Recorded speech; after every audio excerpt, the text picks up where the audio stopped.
Welcome to the podcast that questions everything, from conspiracies to philosophy, from science to religion.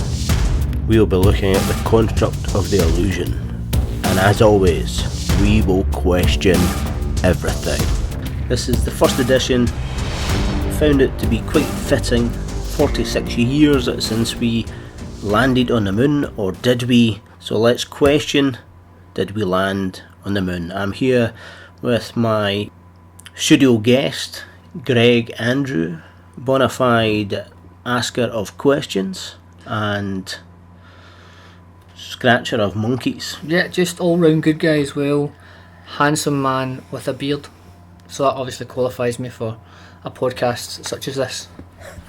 You'd think. There you go, handsome man with a beard. So we have, I was about to say I have a beard as well, but I've actually got a shaving beard. So did we land on the moon? Now that's a multi-billion-dollar question. There's very much, if you type that in online, there's very much two opposing communities. The hardcore in their approach. Some are, we didn't go to the moon, it was hoaxed, and it was hoaxed because it cost too much. The Van Allen radiation belt, the Russians stopped because, you know, they couldn't do it. The Americans, it was a propaganda war. There's all that kind of stuff, and then there's the scientists and various other parts of the community that say, I'm just going to quote, it's a classic quote. Yep. And I think a good quote to get this kind of started off, a guy called Brian Cox. I don't know if anybody's ever heard of him. He has a very leathery face. Very leathery.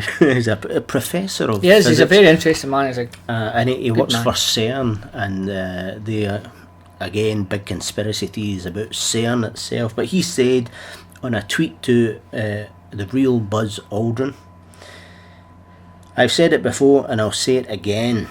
If you don't think Apollo 11 landed on the moon, you are a colossal knob end and should get a new brain. That's Professor Brian Cox's spin. Well, I think recent studies have shown that, I think in America, at least 20% of Americans have some sort of idea or notion that the moon landings were hoaxed and that it was a waste of money by NASA, and they have all these different sort of theories that we'll go into over the next part of the podcast.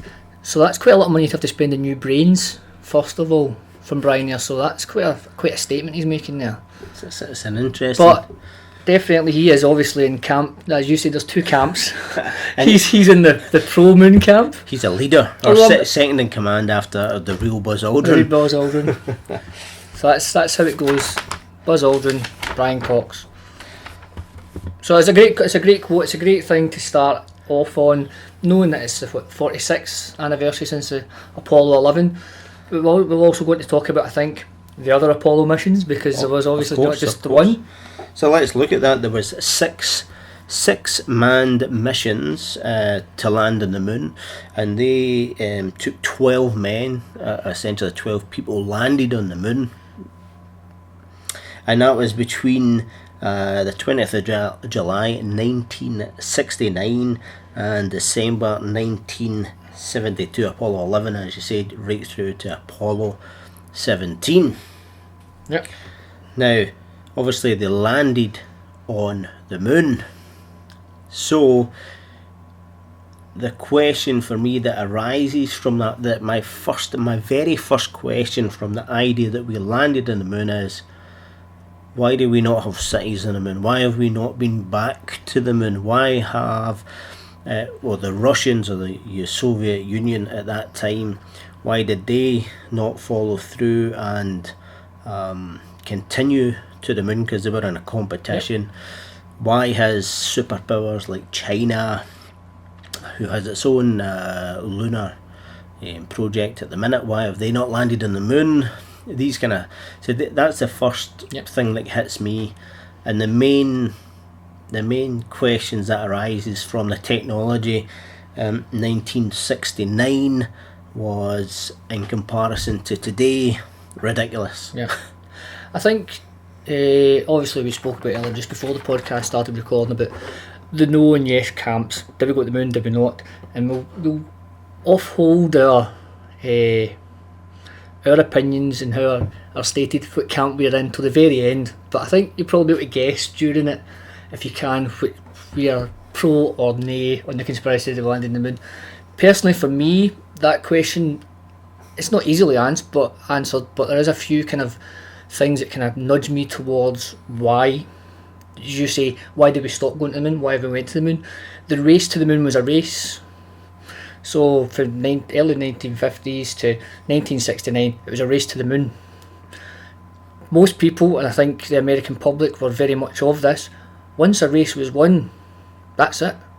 The race is by. All that money we spent to get to the moon, we've been to the moon. Turns out there's not really much there. It's empty. Obviously it's not true. There's loads of scientific experiments going towards that. But why did the Russians not go to the moon? Well, they'd lost the space race. We can go into other conspiracy theories about after the Cuban dark Missile. side of the moon. Well, Why I like did to they call not it the go far back? side of the moon, because it's not always dark, if we're going to get sciencey. But Technical. allegedly this week it was released that China are planning a lunar base on the far side of the moon, so I mean there are plans to go back. I think the reason why we'd stop going to the moon, or the Americans would stop going to the moon if they did land there in the first place, was that the race had been won. The American people, the American Senate, the Congress were not willing to put money after money after money into the Apollo program to continue it after that had been done. So after Apollo 17, after 20 years of this program, they decided, well, let's move on to something else, and just not abandoned but kind of stopped for a while, and then went back into more scientific cooperative modes of exploration of space, because for me space shouldn't be about America and Russia and China, it should be about the planet Earth. So the first thing that comes from the sort of conspiracy camp, or that side of the argument, is the main reason that we haven't been back, or the United States haven't been back. We're actually from Glasgow, Scotland, so I'm saying we, but America, is, and the main reason that the Russians never completed the task is because the task is impossible. And one of the major things is the Van Allen radiation belt, and it gets thrown up a lot. Now, some of the things about the Russian space agency, the Russian or the USSR, at that time there was actually two competing Soviet space programs. And one of the things about the N1 rocket, it was so much more complicated than the Saturn V rocket, and that was one of their downfalls, that they had more power, more thrust, but they had less reliability in their rocket.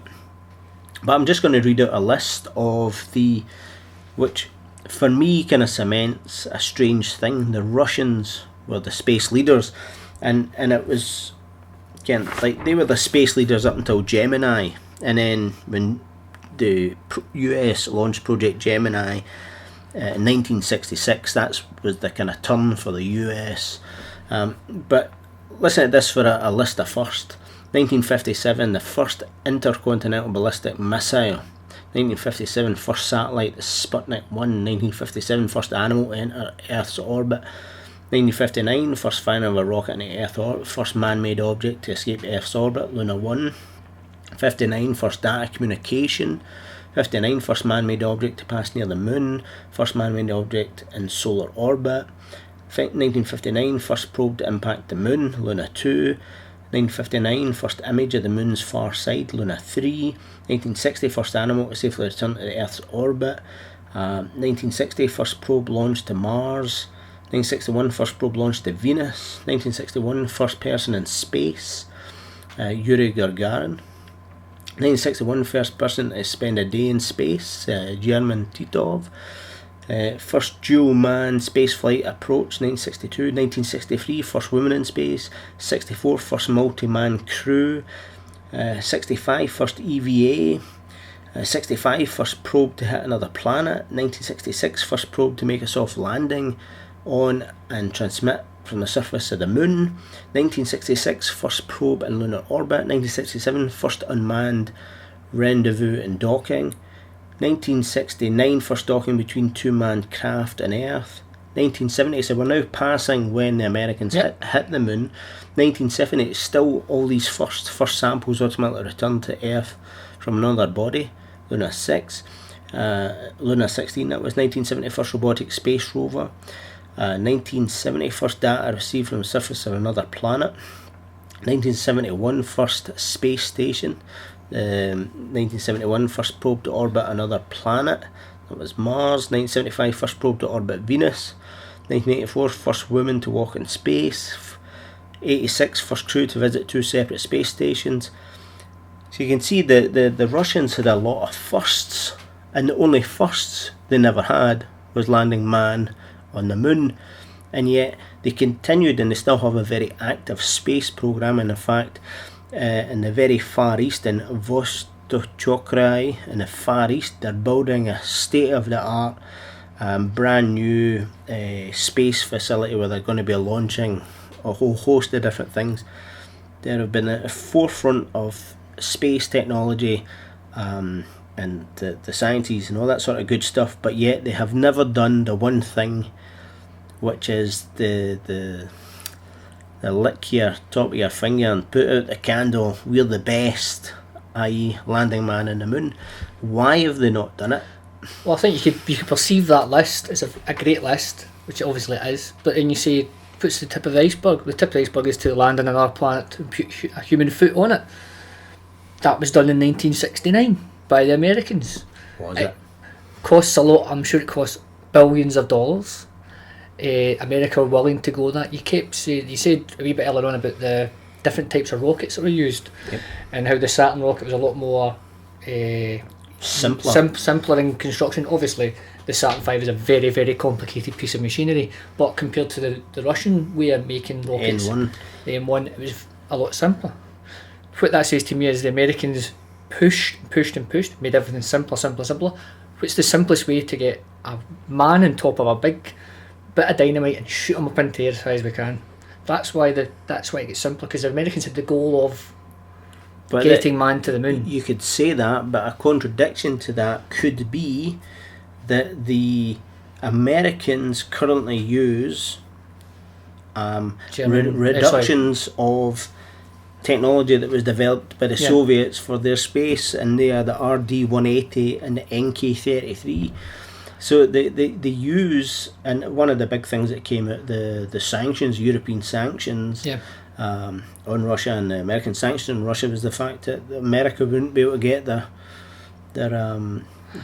rockets. And one of the other things about the American space program at the minute, when NASA asked why have we not been back, they say first finance, and two, we don't have engines powerful enough to carry the payload. Mm-hmm. So that technology is now a distant. So we're almost going back. We are technologically far superior to we were 50 years, 46 years ago, but we had greater engines then. Yeah, I think to kind of quickly move along, I don't think we want to get bogged into too much about Saturns and M1s and we might get into the juicy conspiracy stuff. N1 is that my last point in that would be, if America had hoaxed the entire moon landings from a Russian perspective, who were obviously their great rivals in the space race and in the arms race, and the Cold War was at its peak probably around at that time, the greatest publication of all time would be the Russian front page of the Lenin Times, and it says, lot of pish, this is a hoax, this is rubbish, here's the science to back it up. The Russians have never done that.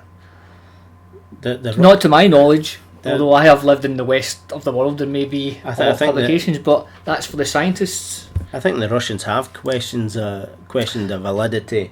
I'll get back. I'm just going to do an internet search on that. One of the other things that gets me is from 62. Let me just check.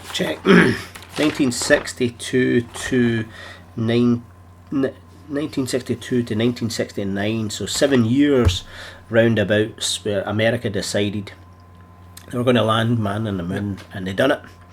Now, currently, at this time, 2015, We have a nation which manufactures the entire world, China. They have the biggest and most impressive engineering projects on earth at the moment, the Three Gorges Dam, the various bridges that they've built. They build skyscrapers like Toffee. They all make those iPhone factories. iPhone, Apple products. They make a new coal-fired power station once a week. One a week is a new coal-fired power station opening in China. They are manufacturing gods compared to the West. And they went for their lunar project called Chang'e. Started in 2007 with a realistic goal of 2030, so 23 years, and they are throwing everything but the kitchen sink at it. We're talking about Beijing Airport, from design, from idea concept, design, to actually getting the first aeroplane on the runway, 4 years. This is a country that builds things, that doesn't, it cuts through the bureaucratic tape. When they want to get something done, they do it. And 23 years is their kind of a timeline for getting man on the moon. But yet, 50 years ago with the technology we had then, Americans done it in 7. Nobody else done it, and the Russians never done it. All these nations at the minute, Japan, India, China, Russia and the US, all have plans to go to the moon, but yet none of them are going to the moon. The Americans, they created they had a project called Project Constellation, 2005 to 2009, estimated 150 billion, and they closed it down because it cost too much. But yet their military budget every year is over 600 billion. You know, they Priorities, people. Priorities, you know. So did we go to the moon? Well, there's obviously other theories that would. So let's look at some of the more. I think we should look at some of the more common ones. More common conspiracies. Yeah. Okay. Fire them up then.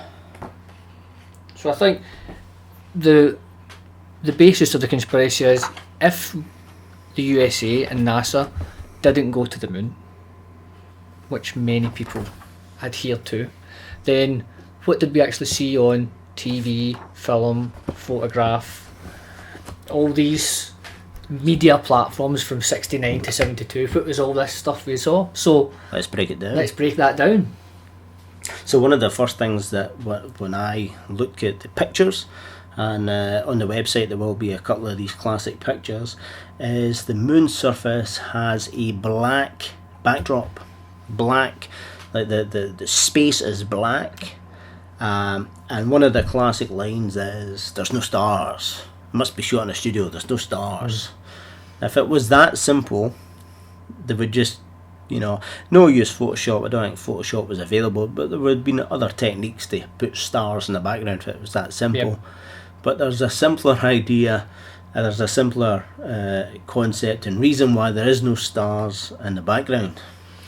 I think obviously the cameras that were made, was it Hasselblads they made? Especially made, were set for the exposure of day, because on the moon it is day. Yep. And that's what it exposed for. You go into the middle of a big city, or the middle of a big town like Glasgow, clear night, moon might be up in the sky, take a picture to expose for that setting, you will get the city. Yep. You will not get the sky. You may get the moon, because being the brightest object in the sky, but you will not get the stars. So you need a long exposure to pick up light that's dull or fading, which essentially is the starlight, and it's the same if you're taking a picture here of the stars at night. You need a long exposure to get that beautiful star field that you see.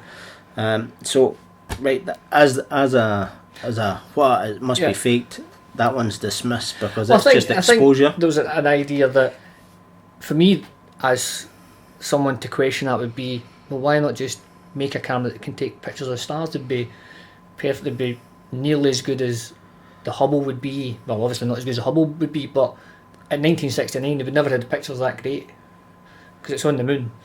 But I do totally 100% agree that those cameras were specifically made to expose for that light, and that light is pure sunlight on the moon. It's a chest-mounted camera. Yeah. He doesn't have a lot of control, but some of the conspiracy theorists will state things like, there's one of the pictures and it's a very low elevated angle. It's looking up at Buzz Aldrin that's got the Earth in the background.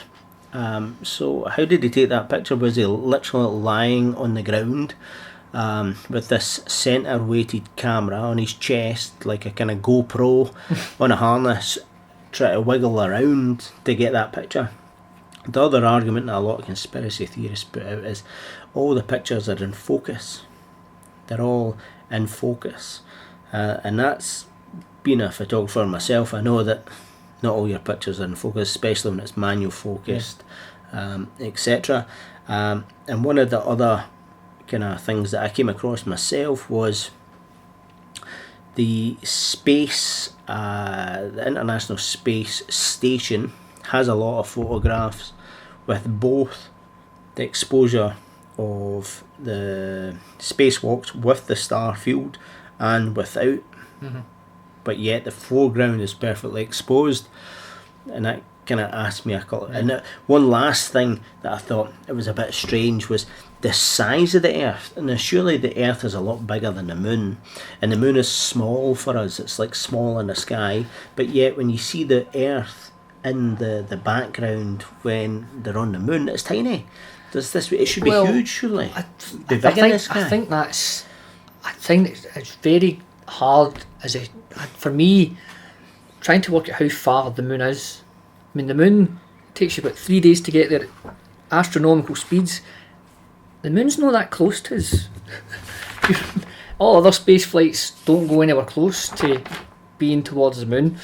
Only Apollo has been round the Moon and to the Moon, so that's another thing. But 238,000 miles. These kind of distances are very hard for people, especially in this generation, who can get on a plane and be in Australia the next day.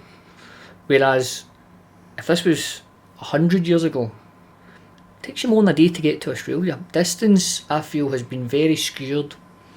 If the Moon is massive, if you're on the Moon, the Earth is small in the background. I think it's a very good point to kind of make, put the scale of the Earth is. I'm pretty sure the scale that's in those photographs is the correct scale. I think the cameras were automatically set, had a couple of settings changing for something close, far away, or medium. The astronauts picked that, clicked it, and that was it. One of the things that I found in a conspiracy site was the sheer number of photographs.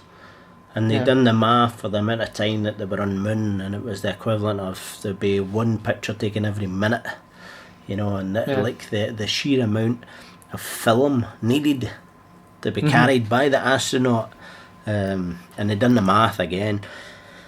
I think it's that's just camera technology. That's the way. I think in 1969, the cameras that Apollo 11 astronaut, I think most people focus on Apollo 11, so we'll kind of try and stay on that, but obviously the other Apollo astronauts, those were probably the best cameras not on the planet, if you know what I mean. Like, they were specifically made for that one job.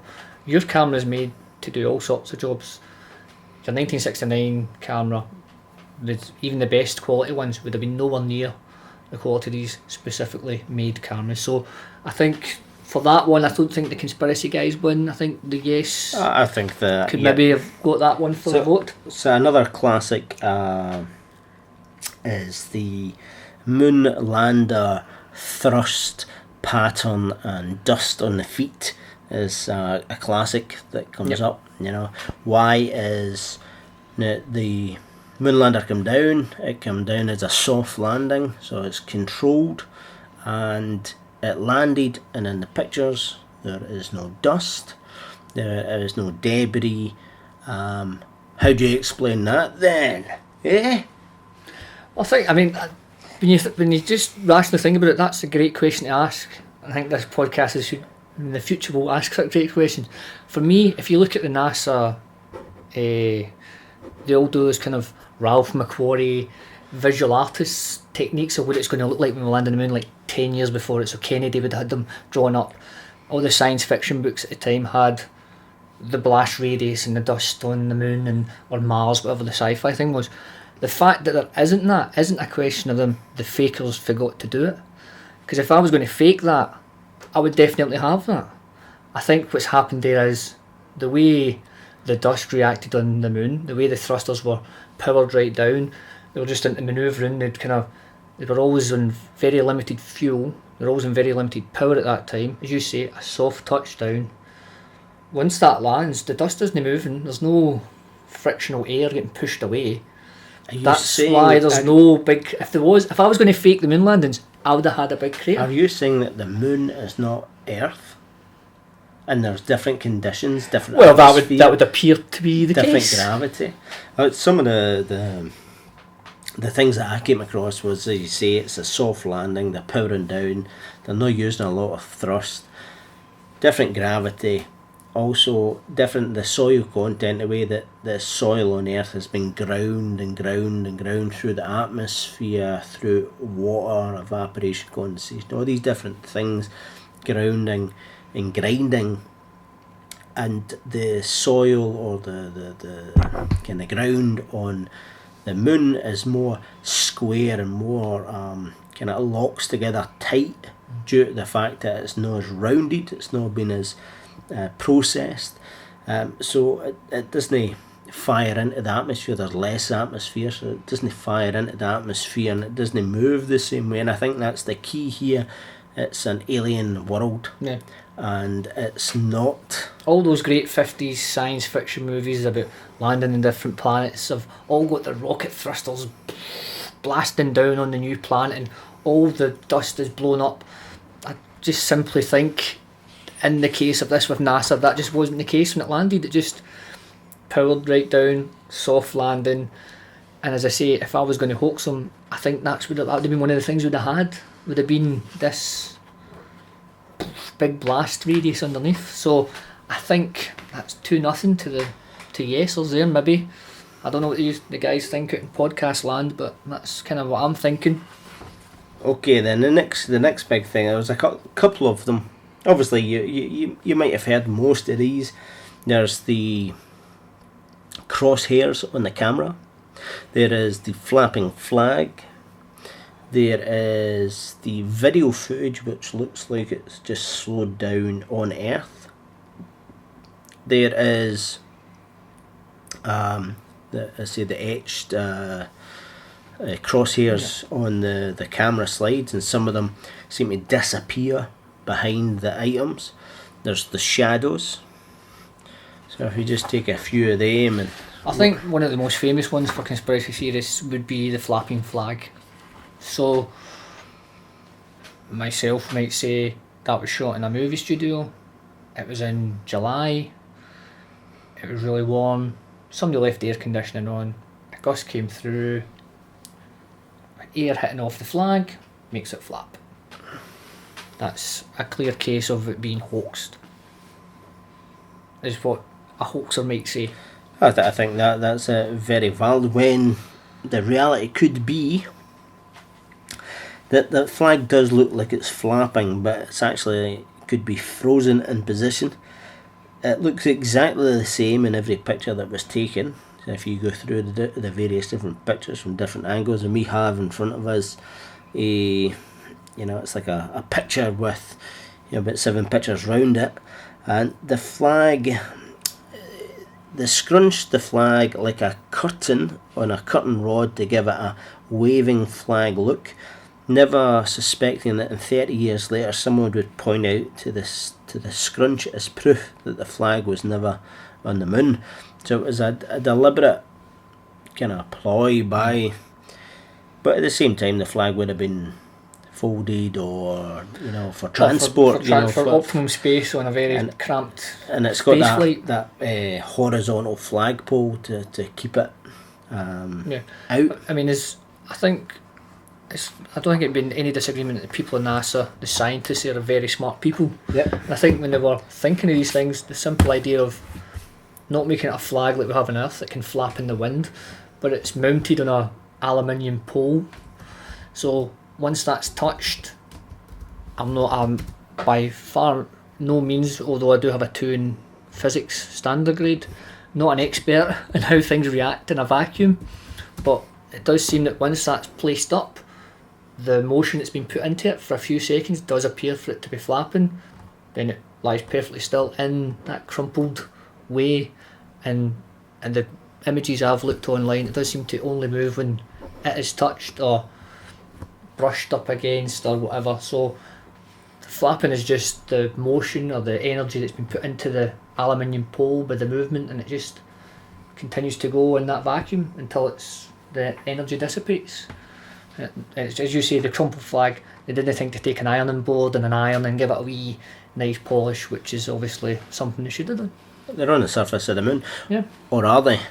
I personally, I'm still not convinced that we went. And the major thing for me is it's the competition. America built nuclear bomb, Russia built a nuclear bomb. Somebody built a submarine, next person built a submarine. Somebody built a motorised flying car. The next nation builds a motorised flying car. We are continuously competitive in everything. Yet the greatest competition of all time was neck and neck, and of everything that's ever been achieved in space, every single thing, only one thing stands out that one nation achieved and no one else has, and every other achievement everybody else has been able to replicate. So everybody's been able to replicate, sending satellites up to the 250 mile mark. Everybody's been able to replicate sending probes. Everybody's been able to replicate crash landings on a lunar surface, soft landings on a lunar surface. Everybody has been able to do everything apart from transverse the Van Allen belt and put man on the moon and bring man back without them being radiated. And obviously the Van Allen belt has some serious radiation. Well, for me, that is the one major plot point for the idea of a hoax would be this Van Allen belt. Again, the people at NASA say it can be traversed with the lunar module and the lunar lander and can go through it safely, as would appear if more than 12, maybe the earlier Apollo missions done it, went round the moon a couple of times as well. They say it can be done. Other scientists who would dispute these facts on the conspiracy sites say not too much radiation.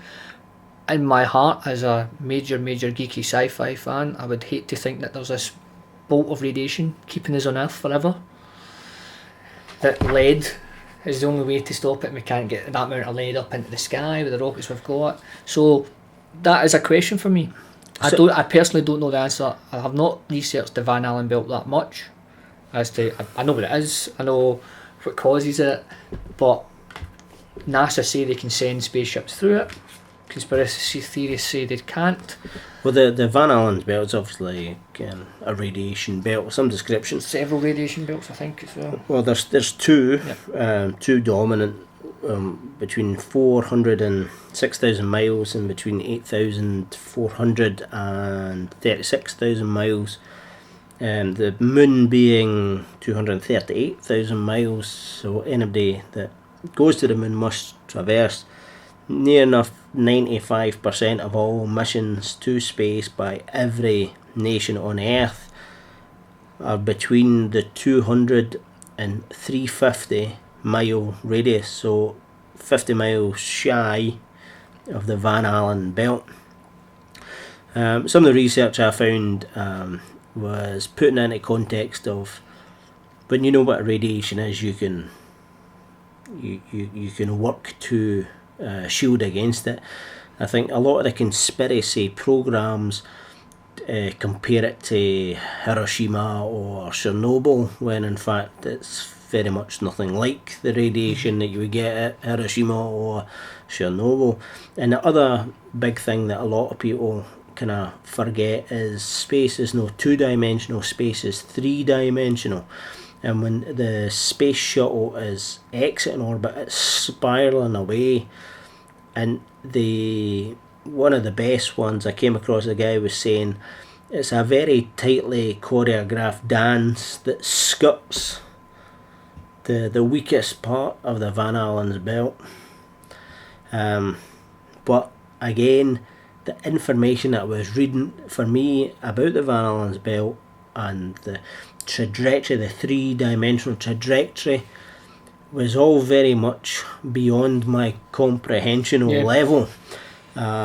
So it turns for me like faith, because I don't understand it, but I don't understand my computer, and I'm using it just now. So yeah, I think that's the valid point. I'm assuming you, although once again don't want to brag, 2 in chemistry standard grade, I still really don't understand how the Van Allen belt works. But yeah, I mean, the idea that we need to be first, we need to get to this planet extra moon, we need to go there, be the first there, could very well easily be a case of stick this suit on, see if it works. Both will push you through it. The Apollo 10 and 8 but went round the Van Allen, if they've already went through it and round the moon, they've sent and brought back the data. So that's the thing with like animals, and also robotic or sensory missions. They have sent space shuttles and sensory probes, etc., into the Van Allen's belt, and there's a classic NASA video that conspiracy theorists will push toward, which has a NASA scientist basically stating that they need to solve the really serious problems of the Van Allen belt before they can look at manned missions to the moon. I mean, a lot of the missions that are being undertaken at the moment, we say go between the 200 and 300 mile kind of belt in space, and don't want the Van Allen belt, because these are year-long missions in the space station or month-long missions on space shuttles. Of course you don't want to be in that radiational belt for that amount of time, but the idea that Apollo just kind of punched its way through, or was designed in a way that its flight path went through a kind of shortest route, is obviously what the NASA scientists would come back and say, and that's why the space shuttles and the astronauts themselves weren't affected at all, or very little effect was given to that radiation poison that they got during that time. So for me, that's one of the questions I have, the Van Allen's belt. So if you're listening in podcast land and you have the information, with regards to anything, put your comments in, put up your links to your information. So for me at the minute, I'm definitely, when I started researching, I was 100% in the we have not been to the moon camp. I'm now kind of leaning towards the we have been to the moon camp, but I still have some questions. There's a YouTuber called Crow 777, and which is his birth name. That's his official birth name. Birth name is birth certificate. And he basically has a consumer grade telescope, consumer grade camcorder, or some form of recording device, and he's got a fascination with watching the moon and recording the moon. And some of the things that he's recorded is it recorded lots of unidentified flying objects. But one of the things that he's most famous for, and there's a lot of information online about, is a thing called the lunar wave. Now, the lunar wave is almost like a cycling holographic projection that flickers, and it sends a wave up the surface of the moon. And at first he thought, well, it's obviously my equipment. So he looked at his equipment, looked at how his imaging was working, how he was processing it on his computer, and it came to a conclusion that it was actually the moon that had the wave. And there was other YouTube users who are also fascinated by the moon, who also record the moon, surface of the moon, and they had recorded the same wave on the same evening. So there's loads of speculation that this branch of conspiracy that state that the moon is actually a hologram. It's a holographic projection, and it's a part of the Archon or reptilian orders, mass matrix-like enslavement program. If you can get your mind round that one. The interesting thing for me is with the advent of the new Nikon P900, everybody can go into their local electronics store and purchase a camera, and you can zoom from your bedroom window to the moon and actually video the surface of the moon. I think within 1 generation, 2 generations more, we will all be moon, or all be able to look at the moon with a new perspective. Obviously you have a telescope and you've looked at the moon many times. Have you seen the lunar wave? I haven't seen the lunar wave. My theory, as Rob has just introduced me to this very, very interesting theory, and I will be looking up what's the guy's name? Pro 777's videos, because they seem quite cool. My first question would be, what were the weather conditions, the solar wind conditions? We've just spoke about the Van Allen belt for quite a wee bit of time there. Was there anything happening in that would maybe perform such a look onto the moon? That's a very interesting theory. So Crow 777, that's his YouTube channel, it's now been filmed 11 times by 7 different users, and we're just going to get the video We'll here. Put a link up on the comments. So we're just looking at it, and it's like a sort of like from a VHS or Betamax tape, and it's a line that kind of moves up and processes along the edge of the video. And I'll put a link, okay, if you just go to the, where you're listening to the podcast, you go to the website, everythingsanillusion.com, and in the 01 podcast, all the links will be there. So that's one of the conspiracies I've came across. The other one would be the vectors, the space agency logo vectors. Have you came across this? I have not came across the vectors, Rob, no. Basically the idea is that all of the moon, all of the space agencies and advanced military that has kind of space orientated, they all have a vector in their logo. And the veneration, if you like, of the vector, and you can check that out. There is pictures upon pictures of this online, and the logos are very much the same. Every space agency from Canada, Japan, NASA, they all have this V. And it's not just the vector symbol, it's also in all your sci-fi, from Sci-Fi Channel Network's own symbol to Star Trek. You know, Trek does have it.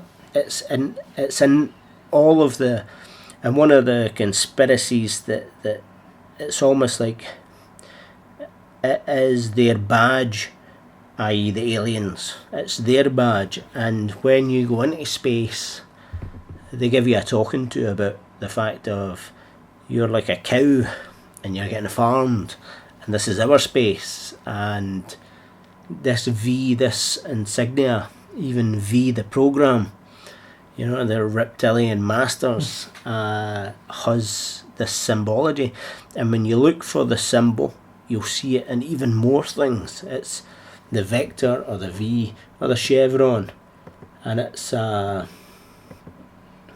in all. So there's another conspiracy. I think we can maybe come back to that one. That sounds interesting enough to come back to. And then that sounds great. The last one for me is the dark side of the moon. The far side of the moon. The far side of the moon.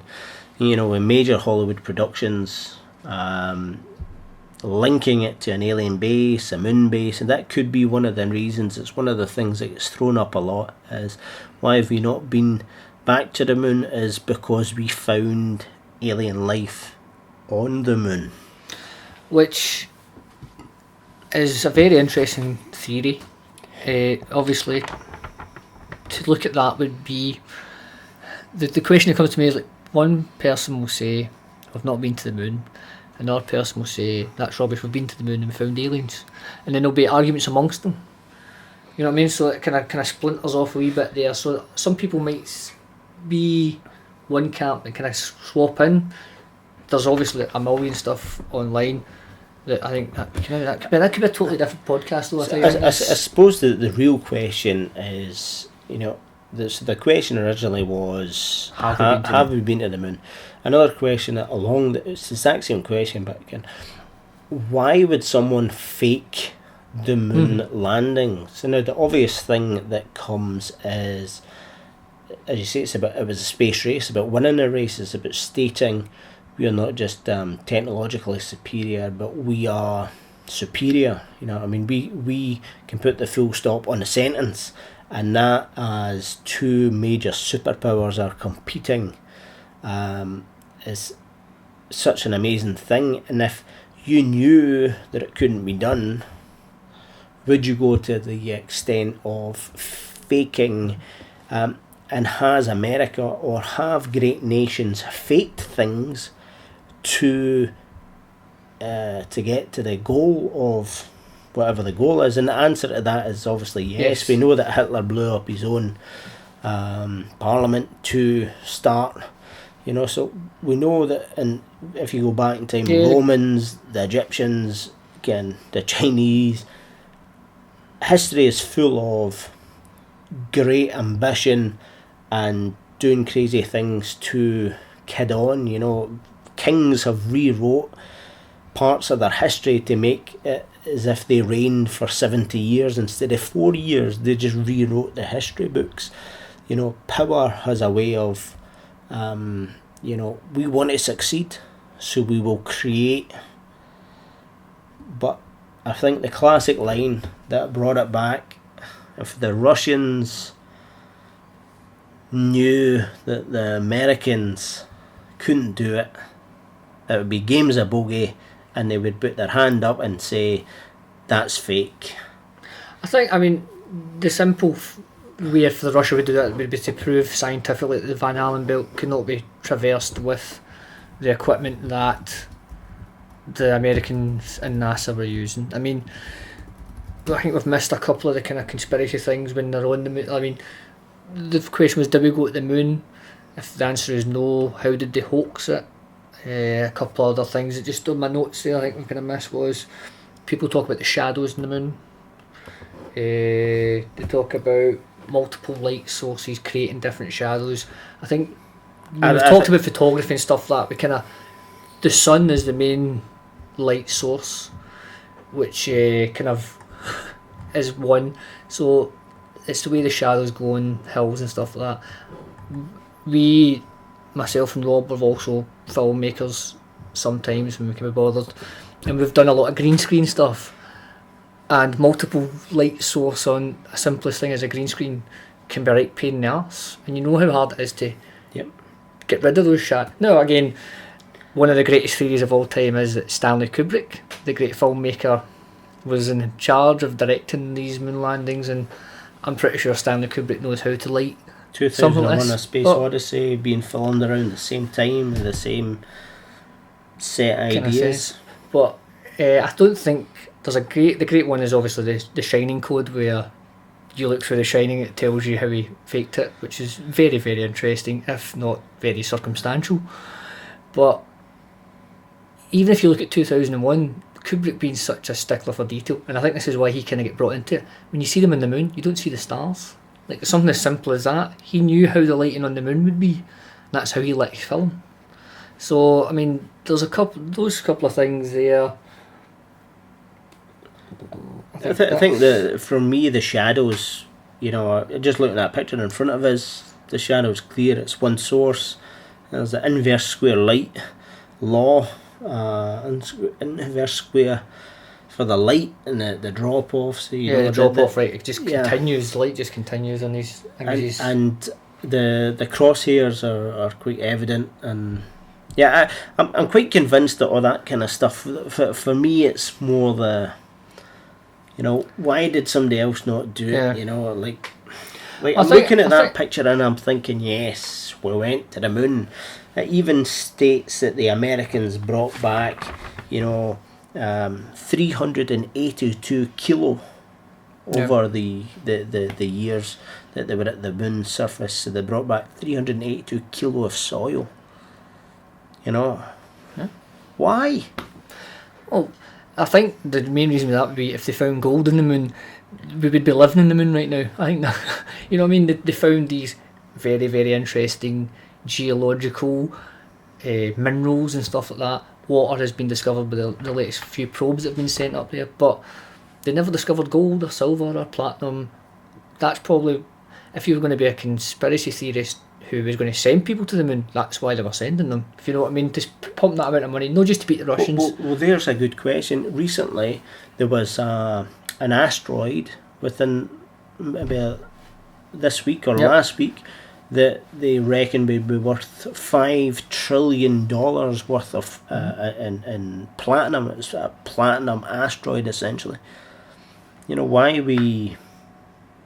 Bruce Willis was unavailable to Armageddon, that asteroid. But I think that's so we're going to rock this up at around about the kind of 50-minute mark. So in conclusion, Mr. Greg Andrew, amateur astronomer, 100% sci-fi lover, and amateur chemist and physics, physicist, standard grades.